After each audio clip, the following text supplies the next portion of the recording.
Secunderabad rail station থেকে মাত্র 7 kilometre দূরে হুসেন সাগর হ্রদের মাঝখানে রয়েছে এই বুদ্ধ স্ট্যাচু।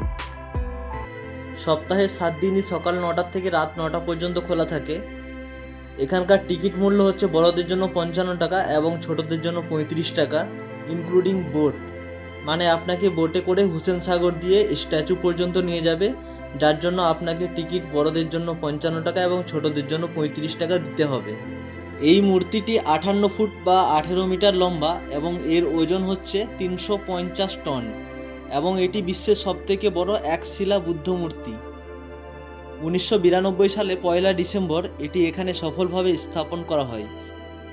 এর আগে 1990 সালে 10 মার্চ মূর্তিটি স্থাপন করার চেষ্টা করা হয়, কিন্তু এই মূর্তিটি উল্টে হুসেন সাগর হ্রদের মধ্যে পড়ে যায় এবং এখানে 10 জন নিহত হন।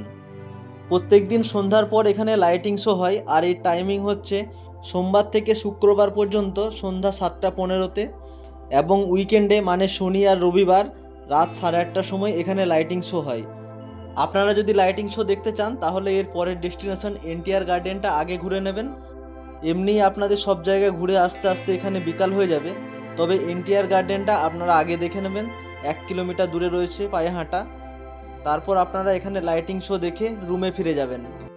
তো বন্ধুরা, এই ছিল আজকের ভিডিওটা ভালো লাগলে আমার চ্যানেলটাকে সাবস্ক্রাইব করে রাখুন আর সঙ্গে বেল আইকনটি প্রেস করে রাখুন, যাতে আমি ভিডিও ছাড়ার সঙ্গে সঙ্গে আমার সমস্ত ভিডিও আপনাদের কাছে পৌঁছে যায়।